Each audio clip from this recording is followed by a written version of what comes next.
கன்னிராசி என்பர்கள் கன்னிராசியை பற்றி நிறைய பேர் நிறைய விதமாக சொன்னாலும் கன்னிராசிங்கிறீங்க ஒரு ப்ளே பாய் சார், கன்னிராசிக்கு என்ன சார் தெரியும், கன்னிராசி அமைதியாக இருப்பாங்க அப்படின்னு சொன்னாலும் இந்த கன்னிராசி மாதிரி கஷ்டத்தை தாங்கியவர்களும் கிடையாது, கஷ்டத்தை அனுபவித்தவர்களும் கிடையாது. அந்த கஷ்டத்தை வெளியே சொல்லாமல் மனசுக்குள்ளேயே வச்சு பூட்டிக்கிட்டு எல்லா இடத்துலையும் சிரிப்பாங்க, மற்றவங்களையும் சிரிக்க வைப்பாங்க, மற்றவங்களையும் மகிழ்ச்சியாக இருக்கணும் அப்படின்னு நினைக்கக்கூடிய ஒரு உன்னதமான ராசி. இந்த ராசிக்கு கடந்த காலங்களில் என்னெல்லாம் நடந்துச்சு, தற்போதைய நிலைமையில் எங்களுக்கு என்னெல்லாம் நடக்க போகுது அப்படிங்கிற எல்லா விதமான விஷயத்தையும் நம்ம பார்க்க போகிறோம். ஸோ இந்த வீடியோ கண்டிப்பாக உங்களுக்கு பிடிக்கும். இது நல்லா கணிச்சு சொன்ன விஷயம் தான். ஸோ அதனால் நீங்கள் கவலைப்படாமல் வீடியோ ஸ்கிப் பண்ணாமல் பார்க்கலாம். ஸோ இந்த வீடியோ பிடிச்சிருந்தால் லைக் பண்ணிக்கோங்க, ஷேர் பண்ணிக்கோங்க. அதே மாதிரி நம்மளோட சேனலை ஃபாலோ பண்ணாமல் இருந்தீங்கன்னா ஃபாலோ பண்ணிக்கோங்க, சப்ஸ்கிரைப் பண்ணிக்கோங்க. ஓகேவா? நிறைய பேர் தனிப்படையான ஜாதகம் பார்க்கணும் அப்படின்னு ஆசைப்பட்றீங்க. கீழே கான்டாக்ட் நம்பர் கொடுத்துருக்கோம், ஜஸ்ட் கால் பண்ணி கேட்டு தெரிஞ்சுக்கோங்க. உங்களுக்கு எந்த மாதிரி ஜோதிடம் பார்க்கணும், உங்களுக்கு என்ன வகையில் கேட்கணும் அப்படிங்கிறது எல்லா விஷயமே கேட்டு தெரிஞ்சுக்கலாம். காரணம் என்ன அப்படின்னா, இவர் ஒரு பிரபல ஜோதிடர். நிறைய சினி ஆக்டர் அண்ட் ஆக்டர்ஸ்க்கு வந்து ஜோதிடம் பார்க்குறவர். நிறைய அரசியல் பிரமுகர்களுக்கும் ஹை கிரேட் அரசியல் விஐபிகளுக்குமே வந்து பார்த்திங்கன்னா இவர் தான் ஜோதிடம் பார்த்துருக்காரு. உங்களுக்கு வேணும் அப்படின்னா அவரோட கான்டாக்ட் நம்பர் நான் கீழே கொடுத்துருக்கேன், கால் பண்ணி கேட்டு தெரிஞ்சுக்கோங்க. சரி, இப்போ நம்ம கன்னிராசியை பற்றி நம்ம முழுசாக பார்க்கலாம். கன்னிராசி அப்படிங்கிறது ஒரு மக்கள் மத்தியில் ஒரு சின்ன அபிப்பிராயம் இருக்குது. என்ன அப்படின்னா, இவன் கன்னிராசிக்காரன்டா, இவன் வந்து ப்ளே பாயாக இருப்பான், அந்த மாதிரிலாம் சிலதெல்லாம் சொல்லுவாங்க. கன்னிராசி அப்படின்னா ஈர்ப்புடைய ராசி அப்படின்னு அர்த்தம் சார், அவ்வளோதான். நீங்கள் தப்பாக நினைக்கிறவங்களும் ஒன்றுமே கிடையாது. ஆண் பாலாக இருந்தால் பெண் பால் மேலே, பெண் பாலாக இருந்தால் ஆண் பால் மேலே ஈஸியாக அவங்க மேலே கவர்ற அளவுக்கு இருக்கும். அவங்க பேசுகிற விதமோ, அவங்க அழகோ, அவங்களோட ஆக்டிவிட்டீஸோ ஏதோ ஒரு வகையில் ஒருத்தருக்கு வந்து பிடிக்க ஆரம்பிக்கும். ஒருத்தருக்கு மட்டும் பார்க்குற எல்லாத்துக்குமே ரசிக்க ஆரம்பிக்கும். பாருங்கள், இப்போவுமே பாருங்கள், கன்னிராசிக்காரங்க அவங்க ஊரில் இருக்காங்க அப்படின்னா அவங்க வந்து தனித்துவமாக தெரிவாங்க. அவங்க இருக்கிற இடம் கலகலப்பாக இருக்கும், அவங்க கூட பேசினா ஜாலியாக இருக்கும். இந்த மாதிரி ஒரு விஷயமாக தான் இருக்கும். அதனால தான் கன்னிராசி அப்படிங்கிறது ஒரு அழகான ராசி அப்படின்னு சொல்கிறாங்க. அந்த கன்னிராசியில் இருக்கிறவங்களையும் வந்து பார்த்திங்கன்னா ஒரு ப்ளே பாய் அந்த மாதிரிலாம் சின்ன விளையாட்டை அப்படி சொல்கிறதெல்லாம் வந்து பார்த்திங்கன்னா கன்னிராசிக்கு அப்படின்னு சொல்லுவாங்க. அந்த அளவுக்கு அவங்களை பிடிச்சதுனால தான் எதிர்பாலினத்தையும் இருக்கிற அளவுக்கு அவங்களோட குணாதிசயங்கள் அமைஞ்சிருக்கும். இது ஒரு பக்கம் இருக்கட்டும். கன்னிராசி கடந்த காலங்களில் பல கஷ்டங்களை அனுபவிச்சாங்கன்னு சொல்கிறோம். கரெக்டாக பார்த்தீங்க அப்படின்னா ஒரு 6 வருஷம் சார். அந்த 6 வருஷத்தில் இவங்க படாத பாடுபட்டிருப்பாங்க. அந்த 6 வருஷத்தோட ஸ்டார்டிங்கில் ரொம்ப கஷ்டப்பட்டுருப்பாங்க. ஒரு 2022லாம் வச்சு செஞ்சுருப்பாங்க, நொக்கிருப்பாங்க. அதுக்கப்புறம் அந்த 2022 ஸ்டார்டிங்கில் அப்படியே கொஞ்சம் ரிலாக்ஸாக அப்படியே வெளியே வர மாதிரி இருக்கும். 21லாம் பிரச்சனை ஆகி 20லேருந்தே பிரச்சனையாக இருந்திருக்கும். அந்த 21 கொஞ்சம் ரிலாக்ஸாக இருந்திருக்கும். அதாவது அப்போலேருந்து கொஞ்சம் ரிலாக்ஸேஷனுக்கு ஆரம்பிச்சிருக்கும். 22ல் ஓரளவுக்கு ரிலாக்ஸ் ஆகிருப்பாங்க. மறுபடியும் ஒரு வருஷம் 2 வருஷம் கொஞ்சம் அப்படியே இறுக்கி பிடிச்ச மனப்பான்மையோட பல இன்னல்களுக்கு நடுவில் இருந்திருப்பீங்க. அதுக்கப்புறம் ஒரு 2023லாம் பெரிய கஷ்டத்தை அனுபவிச்சிருப்பீங்க. சில இழப்புகளையே நீங்கள் சந்திச்சிருந்தீங்க அப்படின்னாலும் வாய்ப்பு இருக்குது. மருத்துவ ரீதியான பல விஷயங்களில் உங்களுக்கு வந்து நடந்திருக்கும். ரத்த ரீதியான, அதாவது உடல் ரீதியாக விஷயத்தில் குடல் சம்மந்தப்பட்டது, அல்லது ஏதாவது குழந்தைகள் சம்மந்தப்பட்ட விஷயம், அல்லது ஏதாவது ஒரு நோய் சம்மந்தப்பட்ட சில விஷயங்கள்னால நீங்கள் வந்து பாதிக்கப்பட்டு அதை வந்து அப்பயே கொஞ்சம் சரி பண்ணிவிட்டு ஒரு ஆப்ரேஷன் வரைக்கும்லாம் போய் ஹாஸ்பிட்டலில் ஒரு 2 மணி நேரம் தங்கியிருக்கிற நிலைமைக்கெல்லாம் போயிட்டு வந்திருப்பீங்க. அந்த பிரச்சனை எல்லாமே இதுக்கு மேலே சரியாக போச்சு அப்படின்னு இருக்கும்போது கடந்த சில மாதம் ஒரு வருட காலம் கொஞ்சம் அப்படியே ரிலாக்ஸ் ஆகி வெளியே வரும்போது அந்த மனப்பான்மையிலேருந்து வெளியே வரதுக்கு உங்களுக்கு 1 வருஷம் ஆயிருக்கும். அதுக்கப்புறம் வந்து பார்த்திங்கன்னா இந்த 2024 2 விதமான விஷயத்தில் நீங்கள் வந்து மருத்துவத்தை தேடி போயிருப்பீங்க. ஒரு ரீதியான விஷயம் உங்களுக்கு குழந்தை உண்டாயிருக்கும், இல்லைனா ஏதாவது ஒரு பழைய பிரச்சனையை சரி பண்ணி அதை வந்து ஃபைனலைஸ் பண்ணி ஈக்குவலைஸ் பண்ணுறதுக்கு மருத்துவமனைக்கு போயிருப்பீங்க.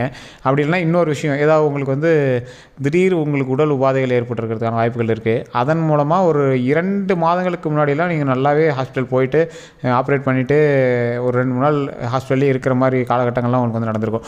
உடல் ரீதியான விஷயத்தில் நீங்கள் வந்து ரொம்பவே மனசு நொந்து போய் இது பண்ணுற அளவுக்கு தான் இருந்திருப்பீங்க.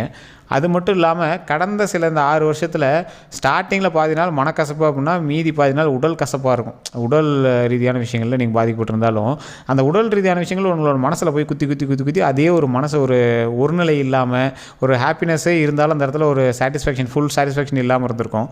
ஸோ இந்த காலகட்டங்கள் எல்லாம் இதோட முடிஞ்சிச்சு. இப்போ இந்த ஒரு 2 மாதம் உங்களுக்கு ஹாஸ்பிட்டல் போயிட்டு வந்தீங்க பார்த்தீங்கன்னா, அதோட உங்களோட கஷ்டங்கள் முடிஞ்சிச்சு. இதுக்கு மேலே உங்களுக்கு சந்தோஷம் மட்டும்தான். இதுக்கு மேலே நமக்கு சந்தோஷம் மட்டும்தான். இந்த சந்தோஷம் எப்படி இருக்கும் அப்படின்னா, இப்போ நீங்கள் ஹாஸ்பிட்டல் போயிட்டு வந்ததுக்கப்புறம் ஒரு இது வந்து எப்படி சொல்லுவாங்க அப்படின்னா, உங்களுக்கு இப்போ நீங்கள் ஹாஸ்பிட்டல் போயிட்டு இருந்தே அதை வந்து ஒரு ஃபைனலைஸ் பண்ணி சரி பண்ணுறதுக்காக போயிட்டு இருந்தீங்க. அது விட்டுருந்தா பெரிய இதாக இருக்கும் அப்படிங்கிறதுனால அன்னையிலேருந்து உங்களுக்கு வந்து சரியாகிற மாதிரி தான் வந்து மருத்துவமனைக்கு போயிட்டு இருப்பீங்க. அன்றைக்கி ஒன்றே நீங்கள் ஆப்ரேட் பண்ணியிருப்பீங்க, எல்லாம் அதுக்கான ஒரு பிரச்சனையை வந்து முடிவு கொண்டு வந்திருப்பீங்க. இல்லை மாதமாக இருந்தீங்க அப்படின்னா அன்றைக்கி வந்து டெலிவரி ஆகிருக்கும். அந்த மாதிரி டைமு திருமணம் ஆகாதவங்கள்லாம் ஒரு 3-4 மாதங்களுக்கு முன்னாடியே திருமணம் எல்லாம் ரெடி ஆகிருக்கும். ஸோ கன்னிராசியை பொறுத்த வரைக்கும் கஷ்டங்கள் தாண்டி பல இன்னல்கள் தாண்டி பல நாள் கஷ்டத்தை முடித்து வைக்கிற ஒரு நாளாக ஒரு 3 மாதம் முன்னாடி இருந்திருக்கும் அப்படின்னு சொல்லலாம்.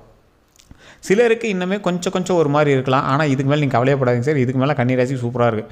ரொம்ப நாள் பட்ட கஷ்டங்கள் எல்லாமே தீர்ந்துருச்சு. இதுக்கு மேலே நன்மையை மட்டுமே தேடி போயிட்டு இருக்கக்கூடிய ஒரு சூப்பரான நாளாக இருக்கும். இது உண்மை அப்படின்னா மறக்காம கமெண்ட் செக்ஷனில் பதிவிடுங்க.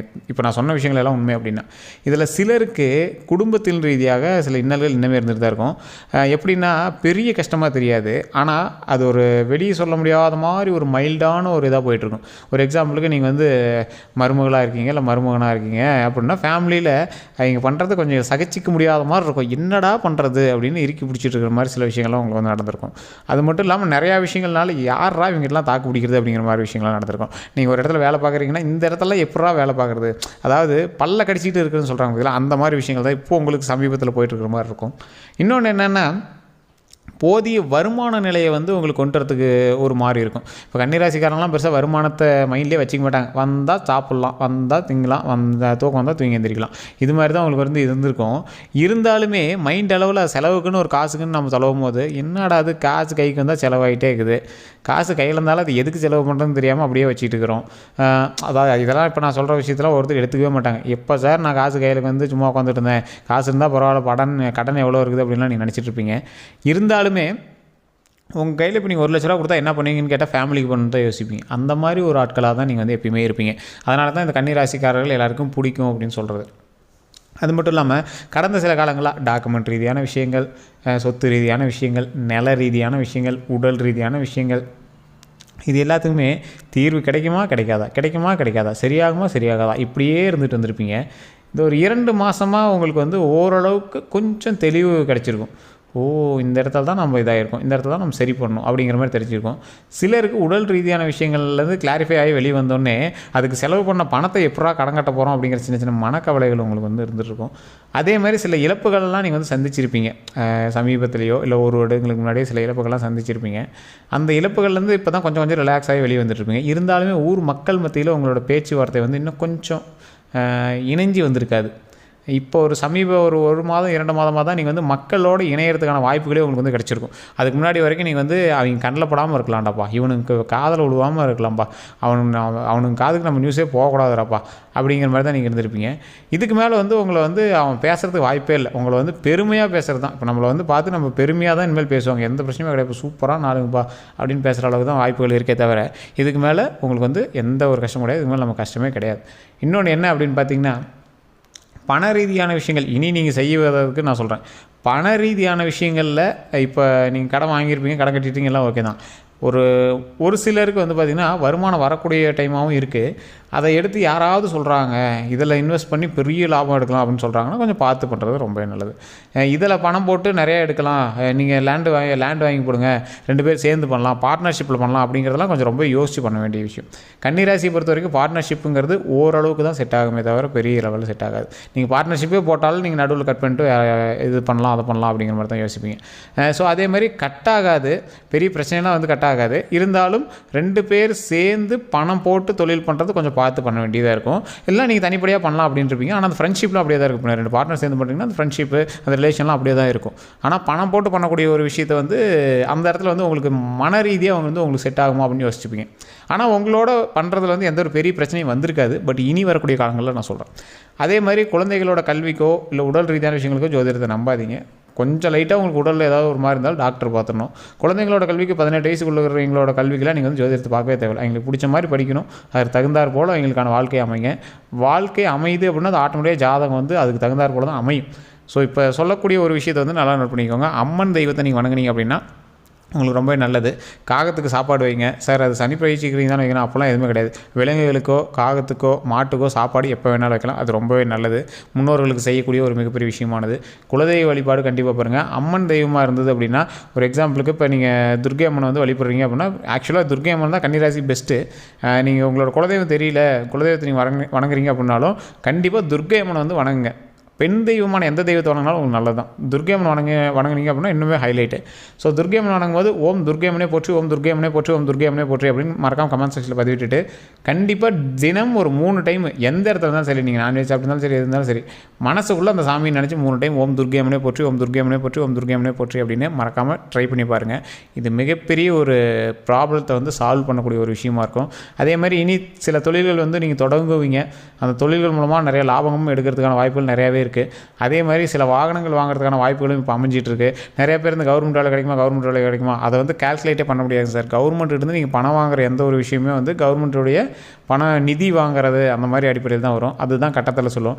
உயரிய பதவியில் இருக்கிறதுக்கான வாய்ப்பு இந்த கன்னிராசி கண்டிப்பாக இருக்குது. ஸோ அதனால் நீங்கள் கவலைப்படாமல் நீங்கள் படிக்கிறீங்க அப்படின்னா கண்டிப்பாக படிங்க, ட்ரை பண்ணுங்கள். அதுக்கு வாய்ப்பு வந்து 99% இருக்குது. அது உங்களோட தனிப்படையான ஜாதகத்தை பார்த்து தான் சொல்ல முடியும். ஸோ இதான் வந்து பார்த்திங்கன்னா இப்போ நம்ம கன்னிராசிக்கு சொன்ன வேண்டிய விஷயம். ஸோ இது பிடிச்சிருந்தால் லைக் பண்ணுங்கள். உங்களுடைய கருத்துக்கள் எதுவாக இருந்தாலும் கமெண்ட் பண்ணுங்கள். இது உண்மையாக தான் மறக்காமல் உண்மை அப்படின்னு சொல்லுங்கள். எல்லோருக்கும் நன்றி நண்பர்களே. இந்த வீடியோவை ஷேர் பண்ணுங்கள். நன்றி. சேனல் சப்ஸ்கிரைப் பண்ணிக்கோங்க.